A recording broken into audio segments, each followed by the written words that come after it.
Nick. Yes. What's your topic? My topic today is Netflix. Hey!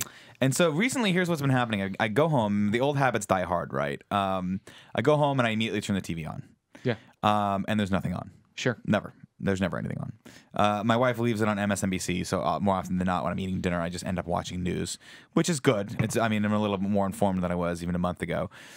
But now I sort of gravitate toward just immediately turning my PS4 on and going over the Netflix app and just keeping that on and just kind of blading through and seeing what else is there. So I'm wondering what your guys' habits are in regards to Netflix. Has it become a staple in your life? Is it because Hulu's nipping at its toes? Like Hulu's trying to get as much content as humanly possible, but Netflix really is that to me is this synonymous.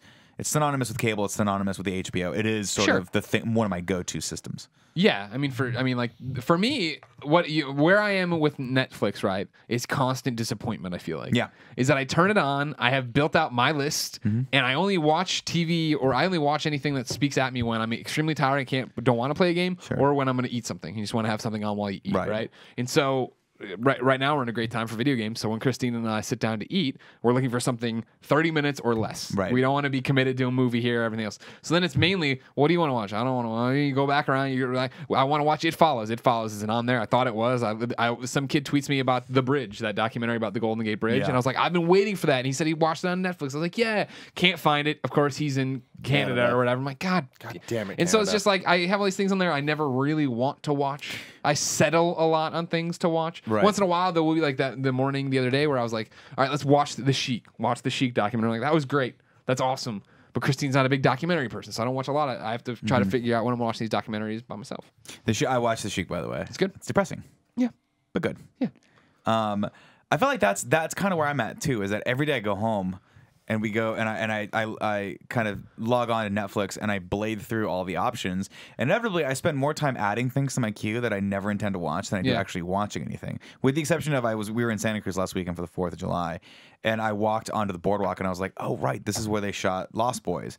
I wonder, and I looked at it. It was very fascinating to me to see the boardwalk and then immediately jump on Netflix where Lost Boys was. I remember because I put it on my queue. I was like, oh, it's on my queue. Watched it 2 days later and was like, this is really cool to see how they photographed the boardwalk and how they made it bigger and how they made it a little bit more like they made it feel had that sense of mystery at night and like there was all these things happening. In reality, the boardwalk's just it's not that big. It's a disaster. It's a disaster, and it's mostly just things that shouldn't be frozen and refried. Frozen and refried. Why is it a disaster? Dude, it was like, so this not to go too much on a tangent, but this weekend in Santa Cruz was just. So we didn't go with Nick. Me and my friends went separate of him, and I'm surprised we didn't cross paths at some point. But it was also impossible. There's so many people down there. We wouldn't have seen each other. So many motherfuckers, and people go on this damn beach. It was like shoulder to shoulder, just people. But what I didn't understand is every single group had a tent. Yeah, that was weird. And I remember when I was a kid, having a tent meant that you were a quitter. When you went to the beach in Southern California, if you had a tent, it meant that what are you doing on the beach? Get off the beach. Yeah. No one had tents. Fucking leave. All you did was you brought a blanket. If you were a family, you brought a big blanket that inevitably got way too much sand in it, and it became the bane of your existence from that point on until the next time you went to the beach, where you're like, you're constantly shaking this damn blanket out. Yeah, a cooler, and like your parents would have the chairs. Because for some stupid reason, your parents never bought 4 chairs. They just bought 2 for themselves, the selfish bastards. And so you'd always be like, well, I guess I'll just sit in the fucking sand. And you would just sit down, right? Or they'd be like, go play in the ocean. You go play in the ocean, come back, and you sit in the mud, because at that point you would sit in the sand. It would become kind of wet, dirty sand. But we go to Santa Cruz, and I'm like literally in shock. It is wall to wall. Well, there's no walls, but like every square foot of the beach was covered in a gigantic tent. And so people got there early in the morning and put a fucking huge tent up and never saw the sun. So for someone who doesn't go to the beaches and wasn't raised at the beaches, you're saying tent. Do you mean like a camping tent? Do you mean like a raised top tent? There was camping tents. There was just giant umbrellas that were like unnecessary. There was these weird like greenhouse looking things that were just like everything was translucent. I'm like, why? Like, what's the point of this thing? Like, what are you shielding yourself from? Do you know when you go to a street fair? Yes. And they put the big canopies up that are like, like I do for tailgating, yeah. Yeah, exactly. So it was just all that. Okay. Maybe like one dude had an umbrella and he was the outcast. Everyone's like, get out of here, poor guy. Come on. But it was crazy because I'm like, it's not that sunny. It was, but it wasn't strikingly hot. So you didn't need to escape from the heat. It was a really weird weekend, and it was very like San Francisco in weather, where it was like very foggy looking, but it was hot. but then all of a sudden it'd start raining a little bit. Right. But it's like, what? I don't understand how to comprehend what I'm feeling right now. But it was warm enough to go into the ocean. Mind you, my entire group did not go into the ocean. No. It was just me and Kevin. We had a great time. I'm glad you guys went But into it was really cold. And then sharks came. And we're like, well, shit. And then they made everyone fucking leave the ocean. I'm like, was there a panic? Thanks. I mean, it was less of a panic and more of a, oh, is that boat telling everyone to get out because there's sharks? I think there's sharks. Is there sharks? I think there's sharks. Oh, cool. And everyone starts saying, I think there's sharks. That was it. No. That's not it was like, it was not like the movies. And we had just watched Jaws 3, which is a classic movie. Why would you watch Jaws 3? It was on TV and we were just watching it. But like, have you seen Jaws 3? You mean Jaws 3D? Yeah, Jaws 3D, which ends with the shark. It's a JPEG of a shark coming towards them. And they stretch the JPEG's mouth so it kind of like, it warps. It doesn't even like, it's not even a separate image. And it just comes, it hits the glass explodes, and it's the cheapest looking, like everything flying at the screen. And all of a sudden, this shark teeth just kind of like come. I'm like, God damn it, I hate this. And I didn't even get to see that in real life. It was just people like, well, a little tugboat thing going by, like with a megaphone. They didn't even say anything. They just kind of held it up, and everyone just knew we should exit the water. All 4 people that were in the water. Yeah, all of whom were wearing rash guards. Me and Kevin. Yeah, it was kind of weird. I mean, honestly, we went to the most touristy part of the beach. Apparently, there are like the Seabright, which is a nicer beach that I walked by, and I was like, okay, this looks a little bit more like what I'm used to, where it's people are grilling, they're barbecuing, they're hanging out. There's not a lot of umbrellas, and they're waiting for the sun to go down to watch the fireworks, which I thought was beach really cool. snob. I'm not a beach snob. It's just, to me, the experience of growing up around the beach and going to the beach holds a special place in my heart. And that's, you're supposed to be really uncomfortable. When I was a kid, that's just what that meant to me. Was, hey, we're going to the beach. And I'm like, great. This is combining 3 of the things that I like least in the world. 1, taking my shirt off. Yeah. 2, being baked by the sun. Sure. Which inevitably is going to lead to a wicked, wicked sunburn. And in the weirdest places. In the weirdest places. And then 3, being covered in sand while I'm shirtless, eating. Because I would just eat constantly. You're at the beach, like, well, I went in the water. That's the one thing I can do. The other thing I can do is go get 15 chipwiches and just smother my face in them. Are you familiar with the chipwich? Yeah. It's the It's It. Yeah, you the are. It's It bar. Ice cream sandwich. It's like an ice cream sandwich with the little chocolate chips around the side. I used to get those all the time. Or the frozen banana, which my wife and I got this last night. I was like, I'm going to get a frozen banana. Let's get a frozen banana. It was the bomb. But yeah, when I was a kid, I was so hung up on my body image that I was like, I don't want to take my shirt off, but I do want to eat. And so I would be just I would be contributing to the problem because I would just eat constantly and be like, I especially don't want to take my shirt off now. And then the back of my ears and my neck would just be charbroiled, and the rest of my body would be like paper white.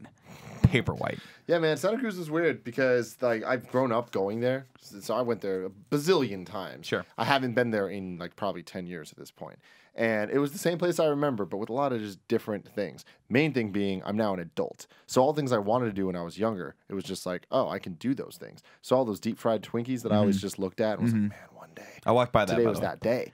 And we got to walk, and me and Kevin, oh man, it was just like, I want Dippin' Dots. I'm going to get the extra large Dippin' Dots. I think I want to buy one of those, but I'm not going to get it yet because I want to keep walking because maybe they're deep frying something else I want to get. I'll tell you this, and you were smart. Did you see at that same Twinkie stand, they have the deep fried Twinkie and the deep fried Oreo? And the deep fried peanut butter and jelly sandwich. And yeah, I saw that. That was ridiculous. What? God bless you. Like that, it was just amazing. Now, what upset me about Santa Cruz is they have a haunted house.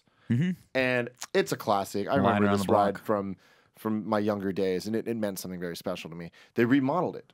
So they completely changed the ride. I had to wait in line. We waited in line like 45 minutes. There was way too many people at this goddamn place. It was upsetting.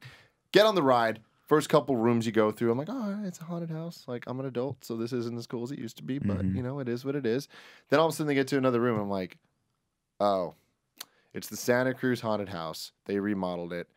They obviously were on a budget. They obviously just went to the place, the warehouse. Halloween decoration store. Yeah, and they're just like, what can we get on sale?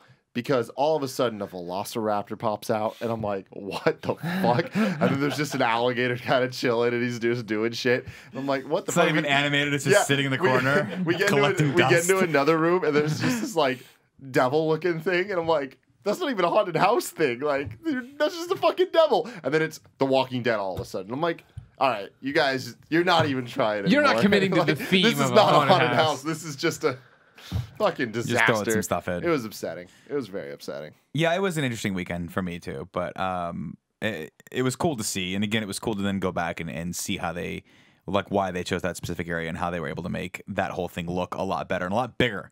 Because you go back and watch a movie like Lost Boys, and the boardwalk looks huge, and like all these stores are supposed to be in and all that stuff. And in reality, all it is shop after shop after shop of things that shouldn't be fried that are fried, which is pretty amazing. Colin, how do you use Netflix? Say, what the hell was the topic? Also, did Portillo drink any of this water? No, he didn't. He didn't.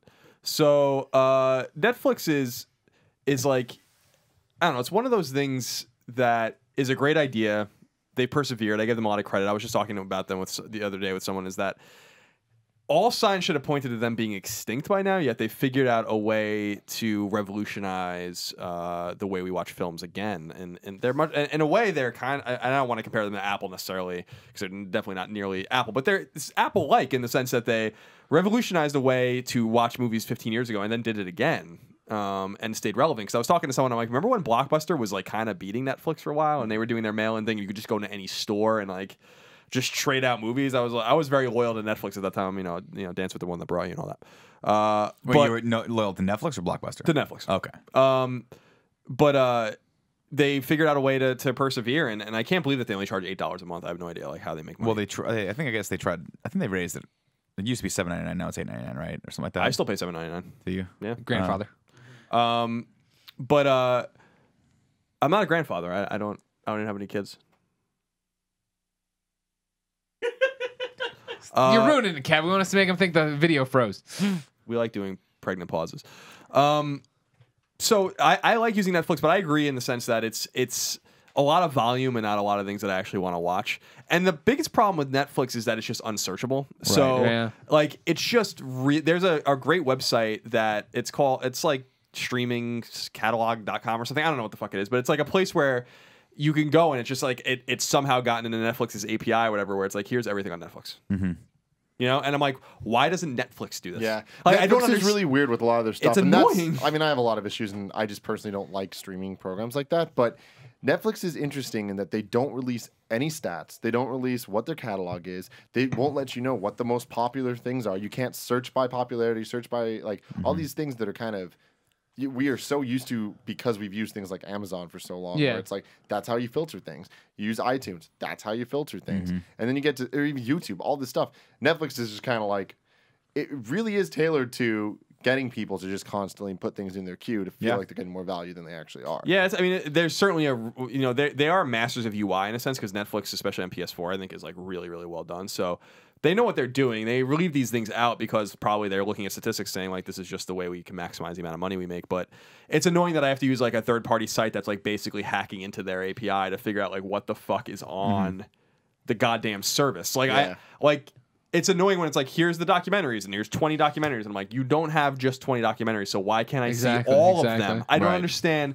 And here's where Netflix is kind of getting nipped in the butt a little bit is that Amazon Prime to me is a superior service. And they have fewer things available for free, but what they do have is kind of a more searchable and organic way to look at things where I can just pay for anything so it's like, yeah, we're not streaming this, but you can pay us for it. And at least I like that kind of thing where it's like Amazon just has everything.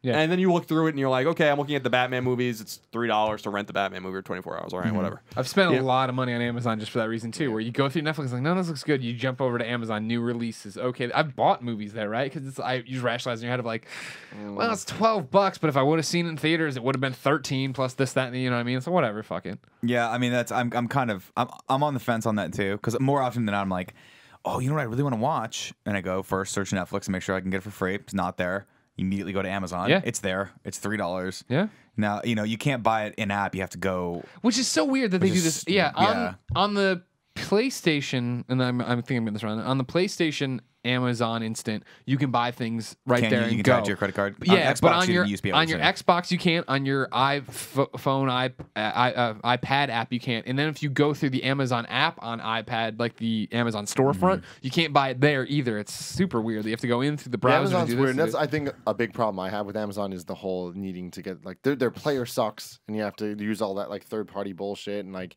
that's the same issue I have with their music service, where you need Amazon downloader to download stuff. Right. They just complicate things, whereas Netflix is just this one place, like, get it. So all the places have their pros and cons, and overall, I'm not a big fan of the streaming stuff. If I want to watch a movie like that bad, I'll go to Amazon and try to get the Blu-ray of it. You're crazy. But that's nuts. You're old. Yeah, I am. But it's just too long to wait. By that time, I'm like, by the time it comes, I'm not gonna want to watch. With Prime now, they're essentially like time warping. They're sending me things before I order. You just do like this. I think matter. I'll get the movie Wind starring Matthew. Oh, it's right here. Yeah, exactly. Yeah, I mean, but that's the beauty of Amazon instant video is that it's. First of all, you're not paying for it. Like you pay per Prime, which is a totally different product, and you're just getting the shit for free, which is something like I really respect out of them. I respect the shit out of Amazon for that. It's like Prime is a brilliant way to be like, it's basically just free shipping for your products, but we're going to give you all these accoutrements. Yep, there's all these cool things added. So if you have Prime, you get free streaming of movies? Yeah. They have a whole library of stuff. They have a ton of shit. I watch very varied. And so here's the thing. So at IGN, I had a show called What to Watch, where I would tell people like where to find stuff that's streaming, and it was such a complicated show to figure out because the way that licensing works with all this stuff, it's like things will be on Netflix for a month and then taken off, but they don't make that clear anywhere. So like it was always super hard to figure out where things are. But Amazon always had it. Like no matter what, that was my go-to of like, all right, I can reliably know that it'll be there, and there's a 50% chance it's free. Yeah, and what's cool about it too is that what I really like about it, and this is what I like about Amazon. I kind of wish Netflix would do this too. Is just Netflix to just ingest everything, and be like, we have Netflix, we have like a Netflix streaming thing where you pay a subscription and we give you a bunch of shit for free, but we also have everything that's not free and you can just pay us for it. Like if Netflix did something like that, and I think that they will eventually do something like that, that would be way smarter because, and then maybe you get a discount depending on the rate of your of your plan and stuff like that. Because what's cool about Amazon Prime, like I said, is that I watched I'm in season 6 of The Good Wife now. I've watched that whole series for free, and that's it's $40 a season to buy it, so it's pretty cool. And like I like that they have like a bunch of PBS shit. So like I'm really into Nova and Frontline. I think those shows are fucking phenomenal. Great. And they have seasons of Frontline and Nova going like way back, and you can buy all the episodes, and then they'll have just like sporadic ones for free to kind of like give you a little bit of the taste of the drug before you buy it. But I like that. But I like that we're as a kid maybe, or as a college student, I wouldn't have been able to do this. But as someone who has like a salary and like a little bit of disposable income in his life, it's cool that like if I want to go on there and be like, you know what, I want to just see this 30 for 30. Here's $3, whatever. You know what I mean? And Netflix doesn't give me that option. Netflix is like, these are the 10 30 for 30s that we have. They're from the fucking first season. You saw them 4 years ago, so you're probably not interested in them. Right. Netflix to me, it's one of those things. It's the same reason why I like having cable. It's like I like it that it's just there. Like the fact that I have cable and like 200 channels is just I just like that it's there. I don't use it. God forbid I would never use cable, but I'm okay. But like I just like that it's there, and once a month I'll just go on and like look for something to watch. But it just makes me comfortable that it's there. Yeah, and that's the way I feel, and that's the way I feel about Netflix, where I'm like I don't really use it. I don't use my queue anymore or anything like that. And the reason I don't use Netflix more is because it's unsearchable. It's just showing me the same shit over and over again. When you're dedicating 10% of your real estate to things I'd already seen and asking me if I want to watch it again, that's a big fucking problem to me. Yeah. So Amazon has ways around that, and I think Amazon Instant Video is actually a superior service, both free and paid, because it's a fusion of both. Interesting. Now, the one place obviously Amazon doesn't have them beat, or at least in the public reception, is in the original programming market. And so that to me is another one of those things with Netflix where you're talking about how they should have died out. They reinvented themselves. Well, they've also reinvented themselves again, because at first they were a disc delivery service, right, where you didn't have to leave your home. You could just order it, and a day later it'd be there. Then it became streaming. They were kings of streaming, and now they're starting to compete with HBO on the original programming front, if not are strong competitors. And the same with HBO, right? Where you don't really necessarily know how many people are watching their shows either. And they don't want you to know that, because then that creates that artificial competition, which then creates an artificial value for whatever you're watching. So as far as I'm concerned, Orange is the New Black gets as many views as Game of Thrones. We know for sure that's probably not the case, but no one could tell you, right? Yeah. So that's very fascinating to me, because every day I listen to news or I read news about shows that are being greenlit, and they're being greenlit more and more by places like HBO, by places like Netflix, and like Hulu. And I just realized finally, like maybe a couple months ago, I'm so out of touch with what's happening on network television. Oh yeah. That I probably know more about what's happening on Hulu than I do about NBC, like what shows are getting greenlit on NBC, and that's very telling. And I have to imagine that if I'm that way, what's a person who's growing up now like? What is a 14-year-old's habits? Do they even give a shit about any of that stuff? Or are they straight up just YouTube and downloading stuff illegally? Yeah. I don't know. I mean, I feel like for us specifically, like I feel we're super in tune with what's happening on Hulu and Netflix and stuff, but I think the normal person isn't. They're not yet. It's not a mainstream thing yet, I don't think. But I think it will be. And actually, I don't think it ever will be. I think there'll be kind of an equilibrium that it all reaches. Right? Well, right now, like a lot of viewers are are dissatisfied with traditional mainstream television because we've been fed sort of the exact same thing over and over again. We are craving those original series like Game of Thrones or True Detective or Ballers. What's up? Yeah. Great show. Just because they're giving us a slightly different experience, they can experiment with them. They don't have to be the same sort of boring model that we've seen over and over again. And Hulu has become the place where when the shows don't have a market on mainstream TV, they get picked up by Hulu.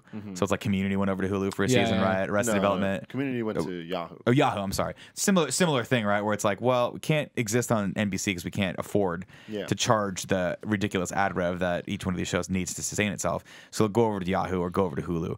So it's going to be really interesting to watch to see what people's idea of a television show is in the next 5 to 10 years, because it's just going to be content.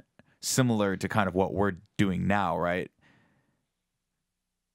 But I don't know. I digress. I mean, the only thing I would say to that is that Netflix is investing in original programming, and I appreciate it, but there's really only 2 shows of any consequence on Netflix. You know what I mean? So it's like, and by that Scandal. I mean, no, I'm kidding. By that I mean that there's shows people like, but there are shows like Emmy quality shows, like Game of Thrones, or not Game of Thrones, House of Cards, and to a lesser extent, Orange is the New Black. That's basically all that is relevant in terms of high quality, right? It's crazy because so they need to do better than that.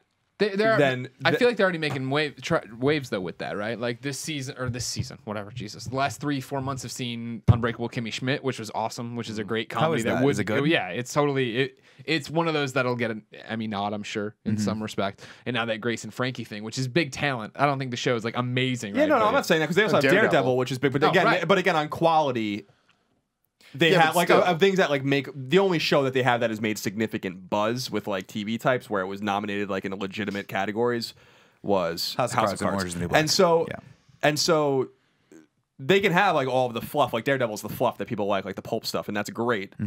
But yeah, they need more serious stuff. And to Amazon's credit, I actually like their system of original programming better because what they did was like we just made 14 pilots or whatever. Which one should we make? You know, or like which one of these? Like watch them all. I thought. Man in the High Tower, is that the one? Yeah, I thought that was actually awesome, and that was one of the ones, and that was the one that was the one they picked up. It fell apart at the end. Yeah, that was the thing. But Transparent's supposed to be really good. That's the one with Jeffrey. Transparent's supposed to be excellent. So I only bring this up because to your point, you're like they're competing with HBO, and I don't. HBO is premium content. You know what I mean? And I don't think that they have the money to do that kind of stuff on a regular basis, and I don't think that they have. Just haven't done it yet, and they're going to need a Game of Thrones kind of style. I'm not saying a high fantasy show. I'm just saying a Game of Thrones style, caliber. To be like, and they almost are there with House of Cards. They should have ended House of Cards already, but House of Cards was their first thing that made waves. That was like, this is fucking good. But as we learned on Colin and Greg Live, Daredevil was watched more than House of Cards. So Daredevil, is that a fact? Yeah, remember we did that. They did. Some people did a study like statistics, like way more people watch Daredevil, but. Daredevil's not a show that's gonna garner a fucking single nod of any sort of award show. It's the kind of stuff that you need to have your pillars that attract more talent, and it's kind of like a cyclical, like a kind of a cyclical thing. Yeah, and that's the question is which one of these shows is going to bring in subscribers, right? It's different if you're like, people are fairly interested in Daredevil, but is that a quote unquote system seller? Is that a quote unquote like, oh shit, I need to watch that, so I'm going to subscribe now. I'm going to sign up for Netflix, right? Where Orange is the New Black, I feel, is on that caliber. At least has that amount of buzz. Yeah, people feel like they did like Arrested Development. I mean, that was one of those big moves of whether or not people liked it. People hated it. I know, but like you're talking about name grab. Yeah, exactly. I'm talking about like getting people to subscribe. Like I'm sure, and we'll never know because they're never going to release the stats, but I'm sure they saw a huge boost in subscribers for that. I'm sure they did. I wish they picked up Jericho. I remember when that was a rumor forever, man. That they were going to pick up Jericho and they were talking about it, but they. Well, and that's the question is it'll be really, really fascinating. We're like. For instance, Yahoo with Community, right? Where Yahoo brings back Community and they do like a final season there, right? That's how that went. I mean, it's the final season so far. They ended it in a way that they might make more. Did you watch it? I didn't watch it. I just read about it a lot. It'll be fascinating when that starts to happen with Netflix, where they start bringing over TV that quote unquote is about to die, and they revitalize it with their audience and start. But Arrested Development was weird. Arrested Development was one of those like kind of thrown together things that didn't work out the way they wanted it to. It was my understanding that scheduling issues with all the actors. That's why people are green screened in and it looks weird. The Community is the same shit. Is it the same thing? Yeah, well, I'm just in the sense that show has so much real world politics in it. Who's still on the show? That's like. But it's also different in that like Arrested Development was dead for years. Yeah, it was. And so like they just brought it back out of the dead, which I think was a bold move, and they tried, which I appreciate. Oh yeah, kudos to them. I think the the bigger thing is we were talking about today on Colin and Greg was that Netflix and Amazon both considered picking up Hannibal from NBC, and they both passed, which is showing me that these shows on TV are just too expensive for them, and that's why I think that they probably passed on a lot of stuff. Jericho might have just been too even a show like Jericho, which is very B tier, is probably too expensive for them to make.